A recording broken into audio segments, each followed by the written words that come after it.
দেখো সব মিক্সড নামকিন বানাচ্ছি। এতে ছোলা ভাজা, বাদাম ভাজা, এই যে শুকা খোপড়া মানে শুকনো নারকেল সব রোস্ট করেছি, বাদাম আছে, কাজু, কিশমিশ। আর এখানে একটা মশলা করে রেখেছি, হিং, মৌরি, ধনে গুঁড়ো, শুকনো লঙ্কা, কারি পাতা, হলুদ, হিংটা একটু বেশি করে দিয়েছি। এটা মিক্সড করবো। আর আচার, খাট্টা মিঠা করছি এটা। বিশেষ করে বিকেলবেলার দিকে এটা স্ন্যাক্সটা খেতে খুব ভালো লাগে। একটু মানে তেলটা কম দিচ্ছি। এই যে কাজু, এই দেখো কাজু সব শুকনো খোলায় এগুলো ভেজেছি।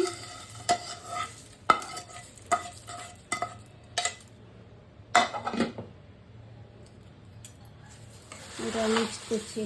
এর সঙ্গে একটু চিনি পাউডার নেব।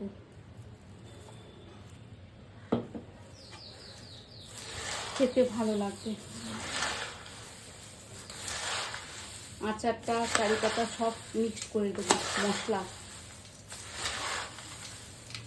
এয়ারটাইট কন্টেনারে রেখে দেবো, 1 মাস থেকে যাবে।